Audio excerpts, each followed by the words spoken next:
I'd like to welcome you to our How to Be a Peer Reviewer webinar presented by Sage Publishing. Today's presentation will be split into two parts. In the first part, we'll hear from three of our colleagues at Sage about how to be an effective peer reviewer, and they'll walk us through the peer review process from the very start to the very finished review. So it'll take about 20 minutes and will be followed by a question and answer session. And we'll be able to field your questions about peer review here. So in order to prepare for this, please drop your questions in the chat. And if you find any questions there that you find particularly important, you're able to like them. And we'll start with the questions that have the most upvotes at the very end of the session. So please feel free to connect in that way as well. So to begin, I'd like to present to you our panelists. So first, we're joined by Gabriella Anderson, a senior publishing manager on the Open Access Journal team at Sage. She manages a list of open access biomedical journals covering a number of sub-areas in biomedicine. And she's interested in how AI can be used to enhance journal publishing for the benefit of both editors and authors. Next, Sam Crown is an associate publishing editor in the open access team. She manages the editorial development of open access journals within the science, technical, and medical disciplines. Before coming to Sage, she was a full-time university lecturer specializing in environmental and mediated communication. During her time teaching, she was awarded a faculty fellow position in the Cultivating the Environmental Humanities project, supported by the National Endowment for the Humanities. Next, Jen Ryman is an associate editor on the research integrity team at Sage. She investigates publication ethics cases to ensure that they are resolved in line with COPE guidelines, and actively works with her team to create and implement new policies and procedures that can combat against the modern ethical problems academic publishing has faced. Before the role, she worked in the society-owned journal published by Sage as their editorial administrator. There, she assisted with facilitating the peer review of the journal alongside the journal editors. She's excited to be here to talk about how crucial ethics are to the peer review process. Next, Benita Namdeo-Gavai has been with Sage for more than 5 years. She joined the Peer Review Global Services Division as a peer review associate in February of 2018. She was then promoted as a senior peer review associate in 2020 and is currently working in the capacity of a peer review supervisor for traditional journals focused on reviewer selection from 2022. She's currently overseeing a team of 10 members in the peer review process of Sage journals from manuscript submission through export to Sage production. Her team has expertise and hands-on experience with reviewer selection, working on both HSS and STM journals. Benita is leading a few global projects for her team. She has a master's in business administration, finance, and marketing, and is based out of Dehradun in India. And last, I'm Sean Scarsbrick, and I'll be moderating the first half of the webinar today. I'm a marketing manager on the author marketing team based out of New York, and I am passionate about helping reviewers, especially those at the early stages of their career, to navigate the peer review process with ease and expertise. I like to start with a quick definition of peer review.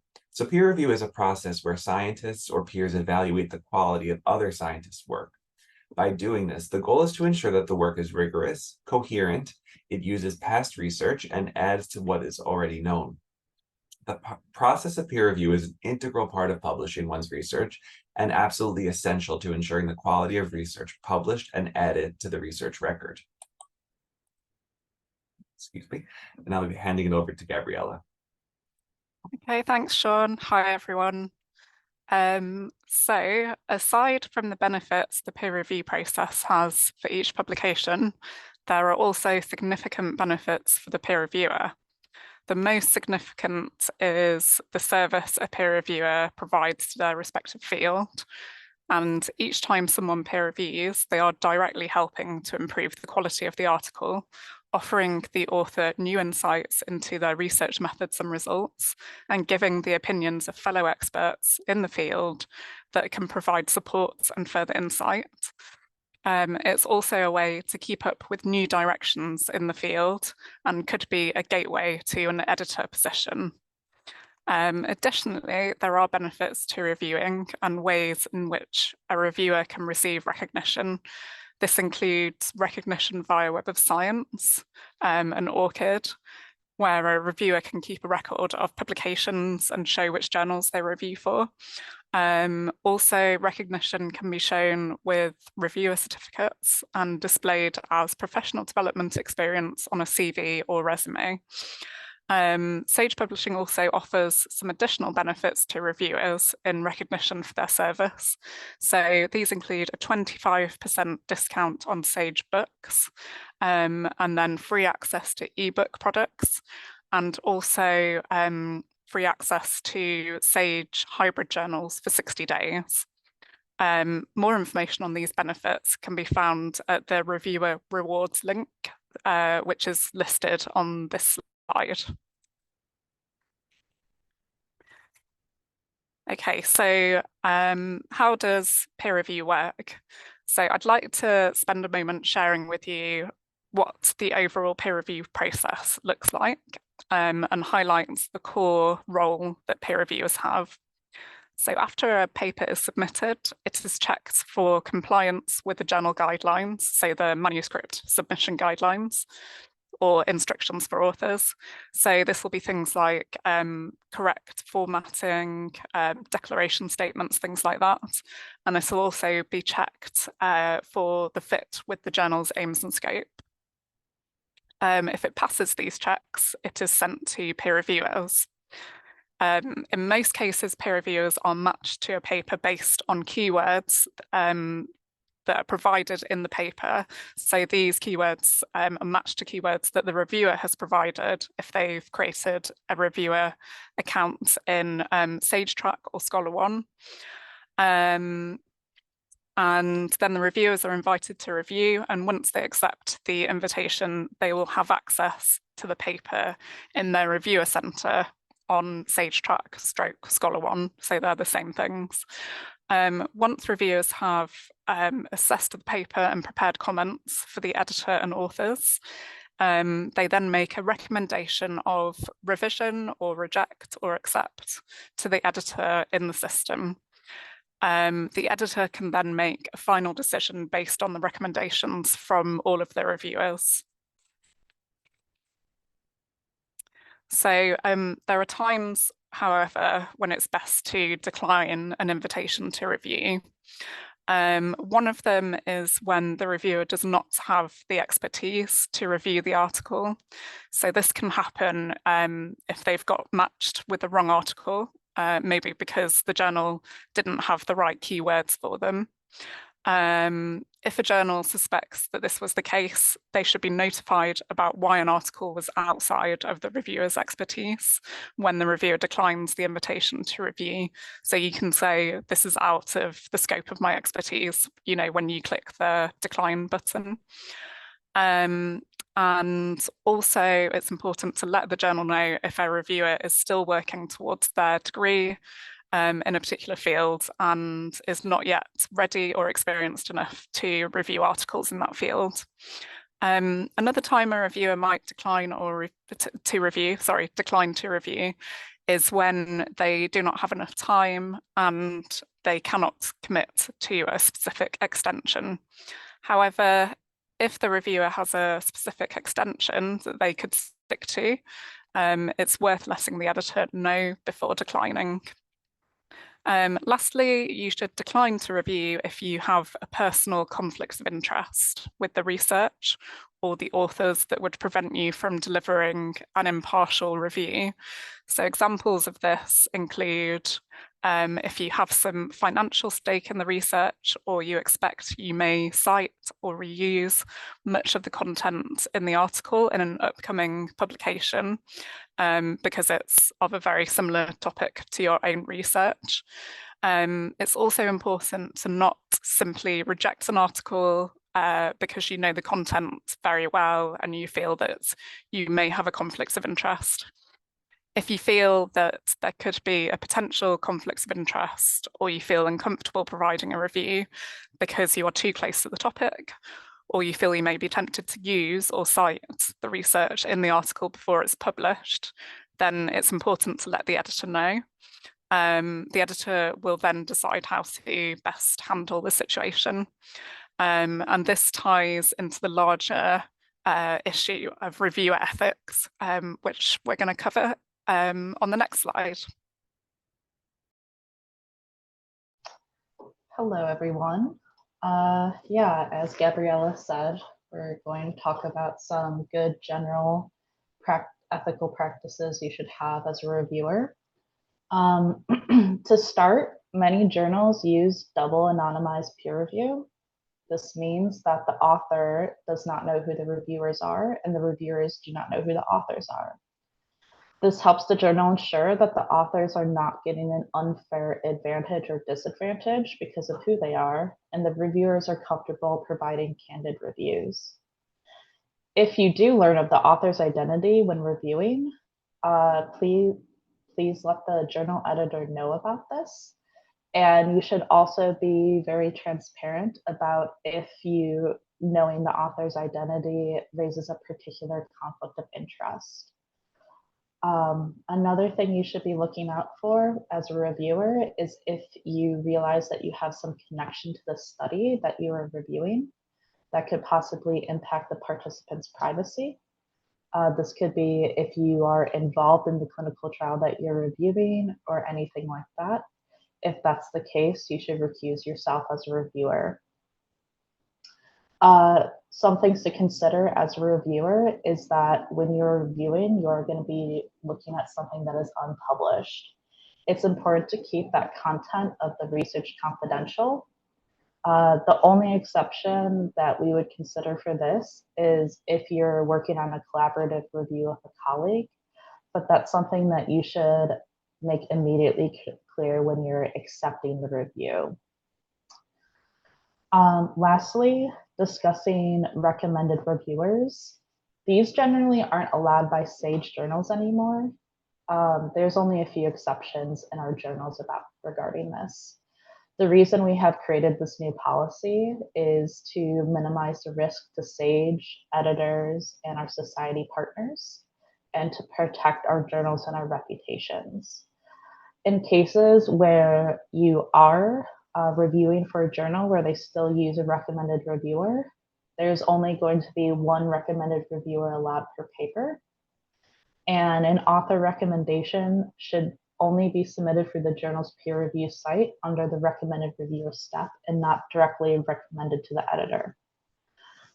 If you are a recommended reviewer, it should only be by contact from the editor to be invited to the review. An author should not be reaching out to you to ask for you to review a paper. If you're ever contacted by an author asking for you to review their manuscript, please let us know right away or the journal editor.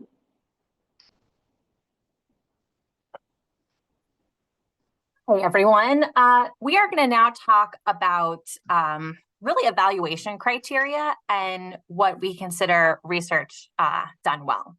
So when we're talking about evaluation criteria, a reviewer, these are the things that a reviewer should keep in mind when reviewing an article. And at SAGE, we have a phrase that we use, which is research done well, to describe the bar for publication. So while specifics might vary among fields, generally SAGE is looking for a coherent contribution to the academic record that will serve as a building block for future research. So next, we're going to talk about how to identify research that is, in fact, done well. So when a reviewer is evaluating a manuscript, there are some characteristics of the writing and the structure that will be immediately noticeable. So for example, have the authors used an academic writing style?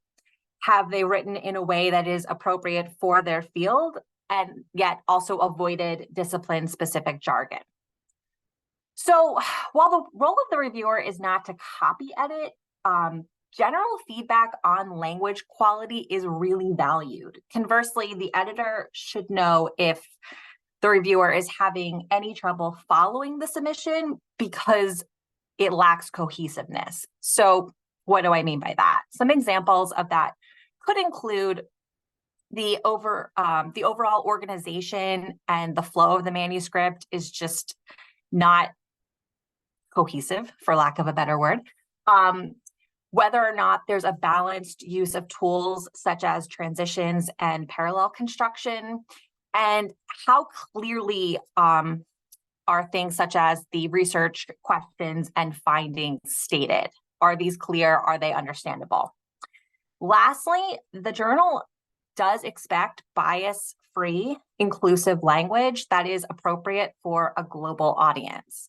And I think it's worth noting that when we are talking about bias-free, inclusive research, that goes beyond just word choice and does extend to assumptions made by the researchers and the intention and design of the study. So, for example, sampling. If the reviewer has any concerns about any of this, it should absolutely be noted in the review. So we're going to now talk about some of the overall components that a reviewer should note when doing a peer review. So first, one of the things to keep in mind is that when evaluating a manuscript, you want to make sure that the proper reporting guidelines were used. Reporting guidelines exist for many study types and should absolutely be followed by authors when preparing an article. If a reviewer has any questions about this, what the proper guidelines are, they can absolutely reach out to the editor, and the editor would be happy to talk about that a little bit in more detail. Also, a good resource on reporting guidelines in terms of what are the reporting guidelines by study type is available on the Equator Network website, and we have links that we'll talk about in a bit in terms of getting access to these sites. So next, has the manuscript actually made a clear contribution to the field? Now, depending on the journal, it may not be a requirement that all articles make a completely novel contribution to the field. However, it at a minimum does need to be clear what is the contribution. What is the overall contribution that is, new and novel and is something that is going to add another building block for future research. Next, we do expect the manuscript to have research within the literature review that are appropriate and that will contextualize the article. If a reviewer notices that there's any material missing from the literature review that is really relevant and would give necessary context to the study, that's something that the editor should be made aware of.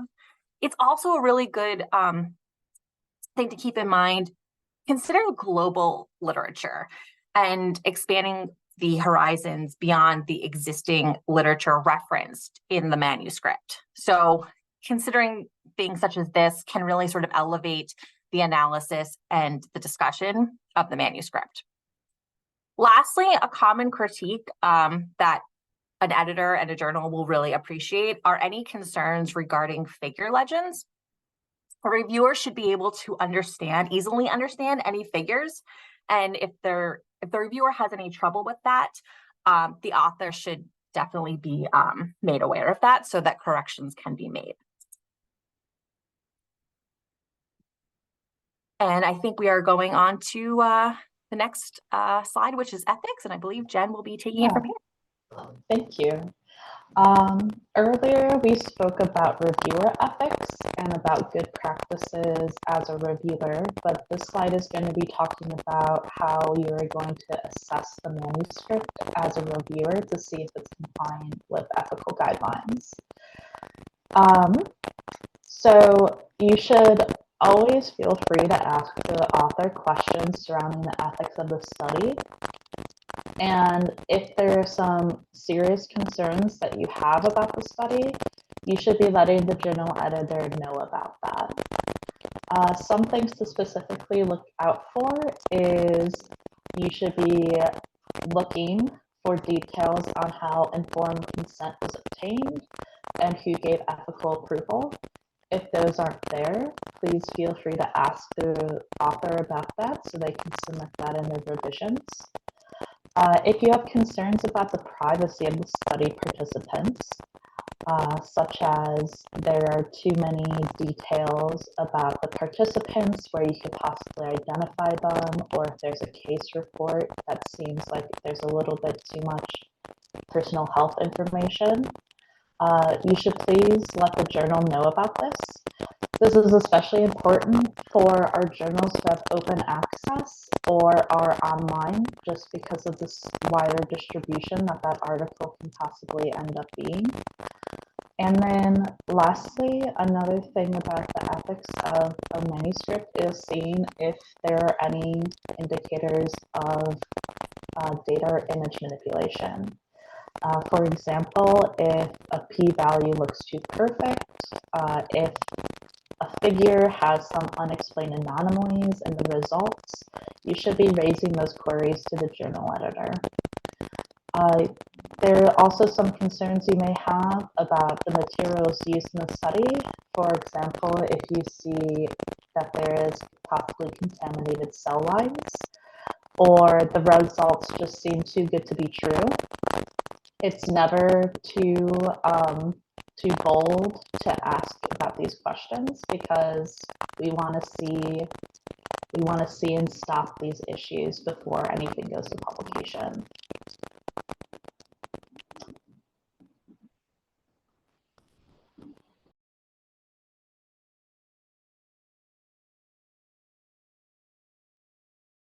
Sorry, Gabrielle, you're on mute right now. Sorry. Okay, so when it comes to looking at the methods and data analysis, there are a number of key items to focus on.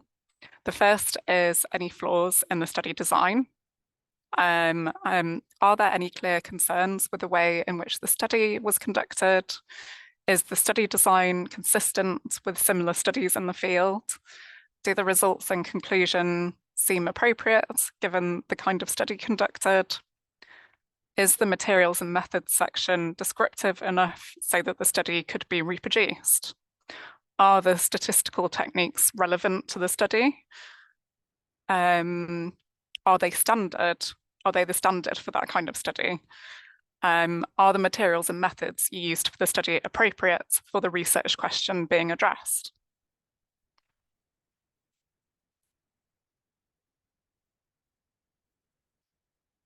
So a lot of the questions raised in analysing the materials and methods section flow over into the results, discussion and conclusions sections. Common questions to think about when reviewing these sections include things like, are the results presented in a way that best emphasize the findings? Are these sections free of unsupported generalizations or assumptions? Are the conclusions appropriate for the study?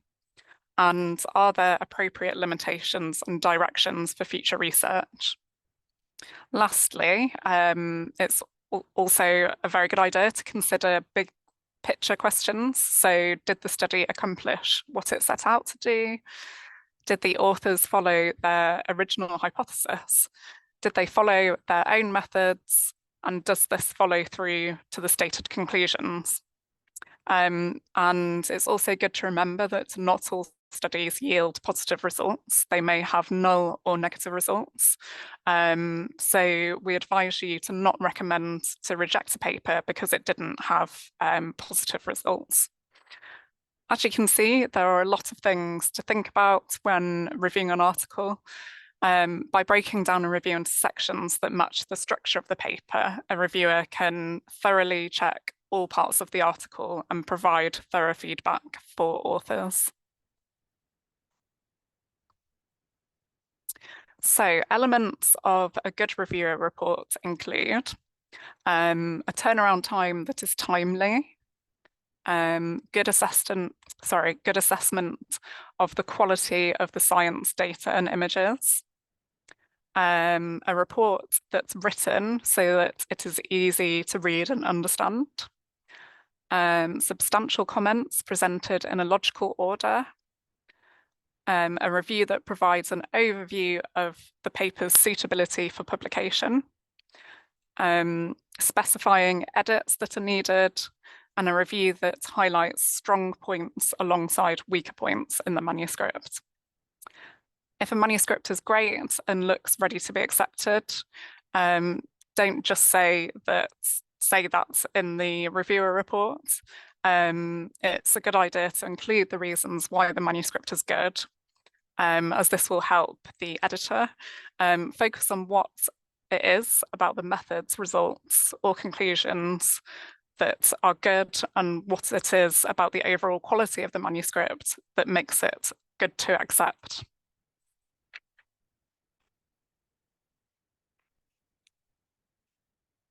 So the tone of a review should be helpful, positive, and constructive. And we also advise you to keep in mind that authors may be non-native English speakers, and a review should be clear and specific.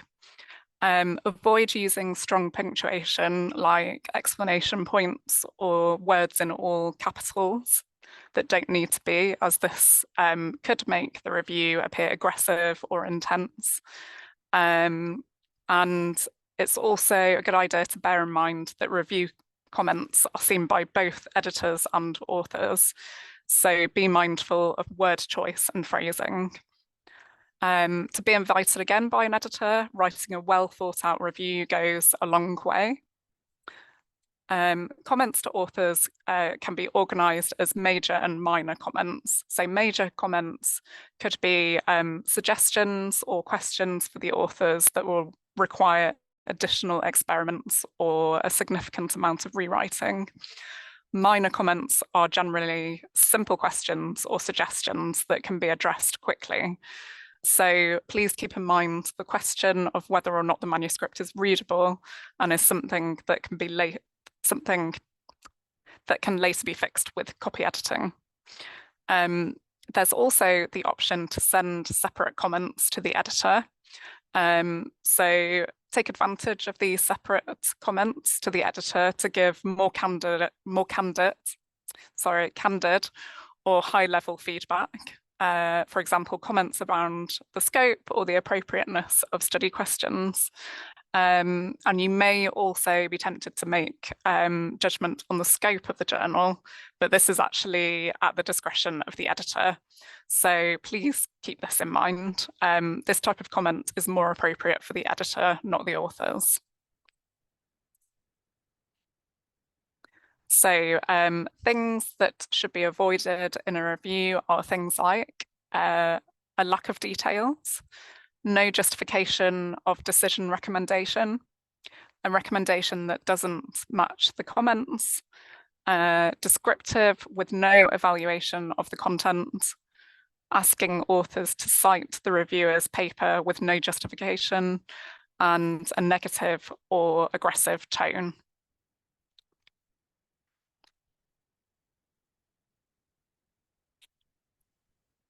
Okay, so now we're going to talk about how to volunteer to peer review, which there's a lot of different avenues one can certainly take, but there are two major ways that we kind of recommend a reviewer sort of start the journey, at least with Sage. So the first one is to think about which journal you would be interested in peer reviewing for. And if you go to the journal's site, there is actually a way to create a reviewer account. A couple of things to keep in mind when doing this.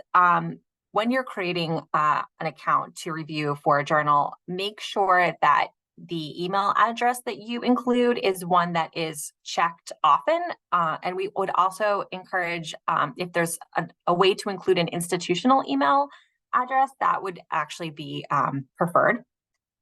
You can actually create or even add in an ORCID ID and make sure to include all of the affiliation information within that as well. Also, do make sure to specify any and all degrees that you have. And one of the big ones is a lot of times a journal will ask for you to include keywords. please do make sure to include keywords. That's really how we match up reviewers to appropriate manuscripts. That is really something that is within their area of expertise. And as you can see on the slide, there are examples of good keywords and then keywords to maybe avoid. So if you have any questions about that, you can absolutely reach out to the editor. And that kind of goes to the second way to volunteer, which would be to reach out to the journal's editor. That email and contact information can typically be found on the journal's website. And you can also create a Web of Science account, which we'll talk about a little bit more in a second. So one of the, so we can actually move to the next slide. There we go, joint reviews. Okay. So one of the things that we wanted to talk about a little bit more was the option of joint reviews. And this is something that we get a lot of questions about, especially when it comes to researchers who are maybe a little bit more junior or are in their PhD program and want to get involved with reviewing. So one way to do this is to consider doing a joint review with a mentor or a supervisor. But before you do that, you want to make sure that you reach out to the journal's editor and just ask about the options there. Really, the decision to allow joint reviews is something that is at the editor's discretion. And that's something because we really want to make sure that you know, the reviewer gets credit for the work done.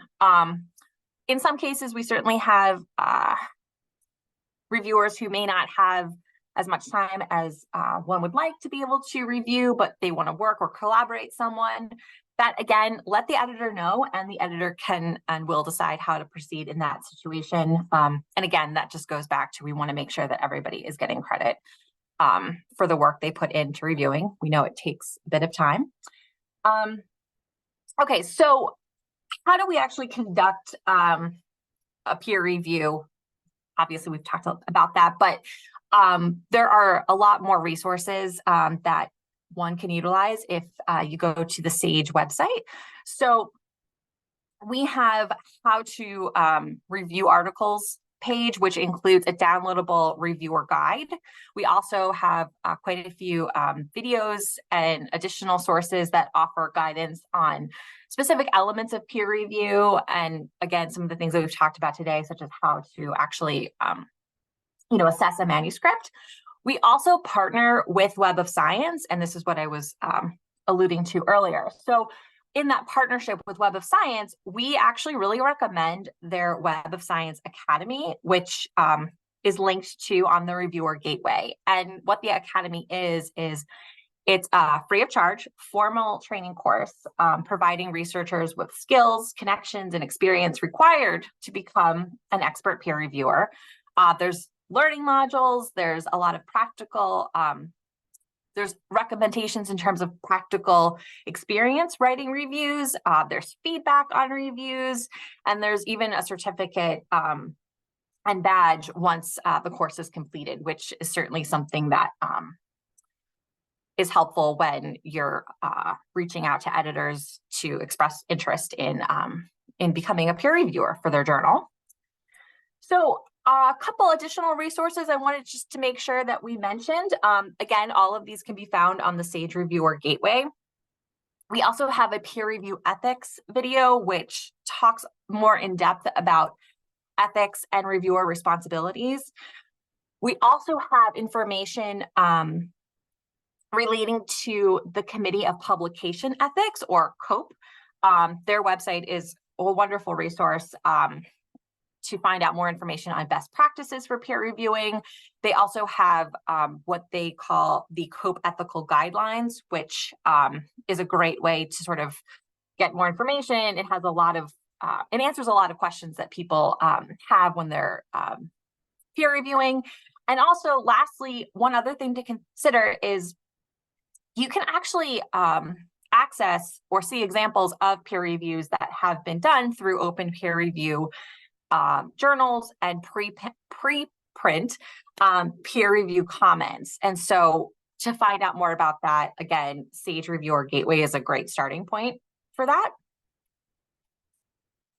And lastly, we really just want to thank our reviewers and anyone who is interested in becoming a peer reviewer. We know it's very time consuming, but it is a tremendous way to support fellow researchers. And I mean, at Sage, we really feel like peer reviewing is a critical process, and reviewers help to protect the integrity of the academic record, elevate the quality of the work they review, and challenge their peers to higher standards of research and scholarly communication. So thank you. And again, we would be we'll be happy to talk more about this or answer questions.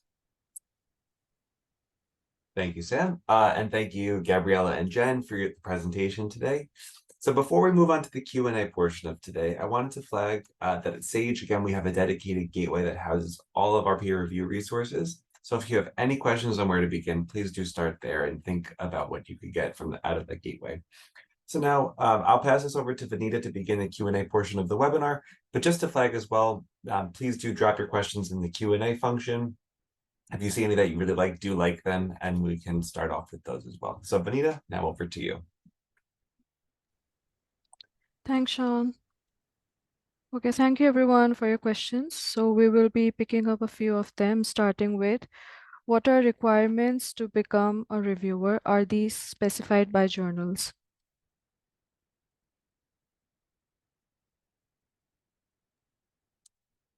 Sorry, I was trying to find the unmute button there.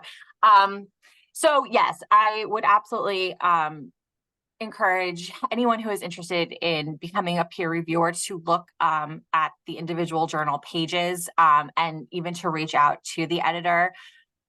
There's certainly some qualifications that you'll see across the board, but the best thing to do is just to reach out and express your interest to the journal's editor. And if you are happy to include your CV, I know that that's really helpful in terms of providing initial feedback, but it's also just a great way to sort of start a conversation about the options in terms of getting involved.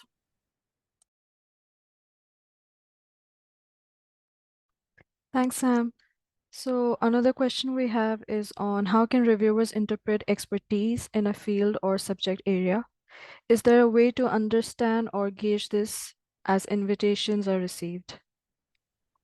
So that's a really interesting question, and it's not one that I've been asked before. But I would say the best way to interpret this is to have a look at the abstract of the paper, obviously, and try and get a feel for whether you actually understand what is being said in the abstract. And if you do and you feel comfortable with it, then it's likely that you have the right expertise to review the article. If you're unsure and it's a bit kind of borderline, you can always contact the editor and say, you know, I have expertise in this area, but I'm not sure whether my expertise is completely right for this to review this paper. And the editor will know the contents of the paper, and they'll be able to kind of have a look at your expertise, and they'll be able to make a decision. But I think it's always a good idea if you're not sure to ask the editor, because you don't want to be kind of, you know, providing a review that isn't as substantial and thorough as it should be. So yeah. Yeah, thanks, Gabriela. Okay, another question we are picking up is, I think Sam, you have already answered this during the presentation, but perhaps you can shed more light on this because it's kind of a repetitive question we got here. What is the best way for an early career researcher to gain experience peer reviewing? Would you suggest that the early career researcher contact journal editors to express their interest in reviewing for the journal? Absolutely. If I would say if you have any interest in reviewing for a journal, please do reach out to the editor or the publishing editor. because we would really encourage that. It's a great way to become involved. In terms of gaining experience, especially if you're a PhD student or you're an early career researcher, one of the newer things that we have at Sage is we have editorial reviewer boards that we're actually putting together. And actually, I think Gabriella and I would be good to talk a bit more about that. I know one of my journals is currently just posted an application for that. So we'd be happy to talk more about that. But the idea there is really it's an avenue for early career researchers to gain experience doing peer review. There's a good collaboration between the editor and the early too much coffee, the reviewer board, and then also the editorial board. So there's some good mentorship opportunities. So again, happy to talk more about that, but that would be a good starting point. And I think I answered the second part of that question. But if not, I'm happy to speak to that in more detail. Yes, Sam, you did answer. Thank you. So we'll pick up one question on AI, which is actually a question which is in trend. So to what extent authors can use AI devices and services, especially for non-English speakers, to structure and prepare their manuscripts?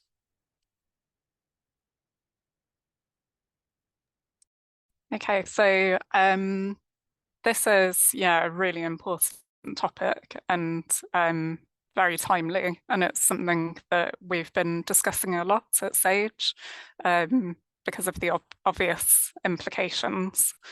So our policy with this at the moment is that authors need to disclose when they've used AI to author their papers. Yeah,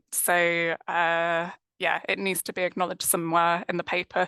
The actual section will be provided in the instructions for authors, so the manuscript submission guidelines. So you can see on there the exact section or the exact declaration statement where you need to disclose that.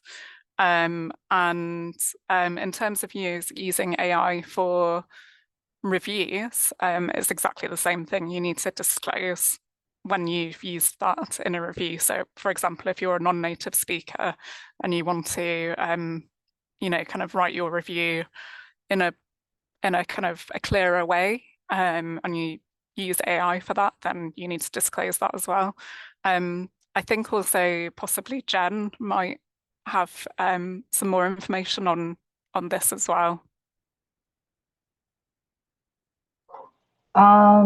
No, I think you covered a lot of our guidelines, Gabriella. As the commenter said, this is a really new topic, so we are like kind of adapting as we go and as the advancements happen.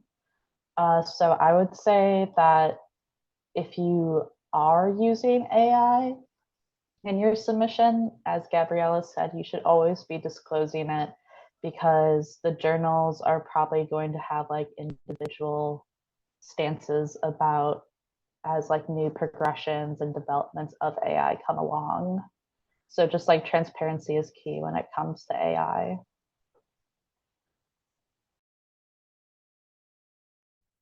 Thank you, Gabriela. Thanks, Shane. So we have another one on, in case there is a difference of opinion among the reviewers on the decision of the manuscript, how the decision, accept or reject, on the manuscript is made.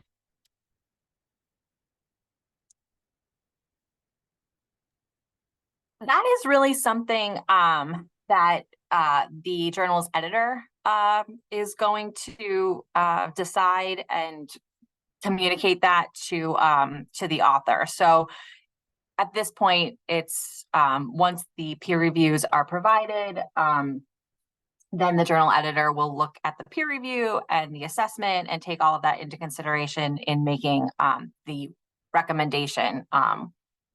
And based on whatever that is, then the manuscript will be processed from there. Thank you, Sam, for answering. Yeah. So another one we have on, do some journal editors have a system of providing feedback to new reviewers?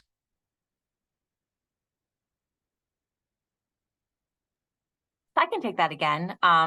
So it does depend on the journal's editor, but for example, when we are putting together the editorial reviewer boards and kind of understanding and appreciating that these are really great opportunities for researchers who are newer to reviewing to get that feedback and that mentorship, that is very much a consideration. And well, I can't speak for all journal editors, but it's very much a consideration. And we expect to have, good communication between the editor and the publishing editor and the reviewers who are sitting on that board or on that board.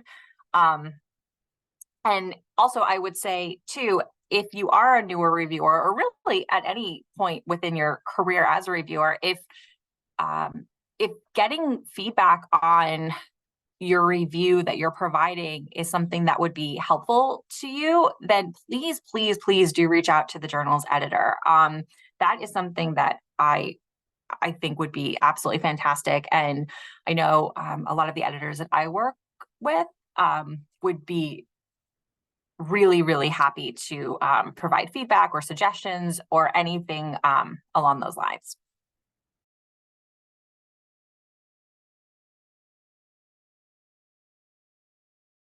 Yeah, so can we take a similar question which is posted? Is there a policy by which a reviewer can get some ratings or points for good review, or review which seems not of good quality?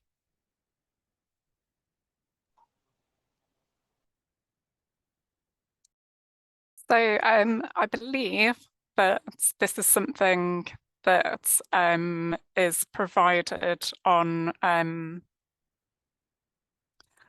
the name of it has eluded me. Sam, do you remember the name of the company that we collaborate with? In terms of ORCID? Yeah, maybe. Yeah, it's ORCID, I think. Yeah, thank you. So I believe that one will also allow editors to provide feedback on reviews and quality of reviews as well. And also for some of our journals, if you are a reviewer and you're in the medical field, it can count as your continuing medical education. So reviewing will be able to get those credits if it's a good enough review.